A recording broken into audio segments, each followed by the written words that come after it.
আসসালামু আলাইকুম ওয়া রাহমাতুল্লাহি ওয়া বারাকাতুহু। আপনারা যে জায়গাটা দেখছেন এটা হচ্ছে কি রোহিঙ্গা ক্যাম্প। এই রোহিঙ্গা ক্যাম্পটা একসময় পাহাড় কাটা লাল মাটি ছিল। এখন কিন্তু প্রায় ক্যাম্পের প্রায় জায়গায় কিন্তু গাছ উঠে গেছে, বড় বড় গাছ হয়ে গেছে। তো আগের তুলনায় এখন রোহিঙ্গা ক্যাম্পে কিন্তু গরম একটু কম। প্রথম যখন কাজে রোহিঙ্গা ক্যাম্পে আসছিলাম, এই ক্যাম্পটা অনেক গরম ছিল, কোনো ধরনের গাছ ছিল না, চারিদিকে পাহাড় কাটা লাল ছিল। এখন দেখা যাচ্ছে রোহিঙ্গা ক্যাম্পের প্রায় জায়গায় সবুজ হয়ে গেছে, গাছে ভরা হয়ে গেছে।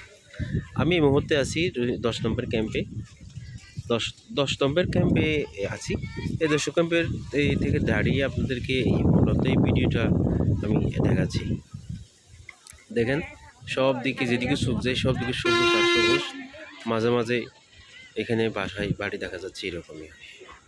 এই জিনিসটা আসলে ভালো লাগছে, তাই আপনাদের মাঝে শেয়ার।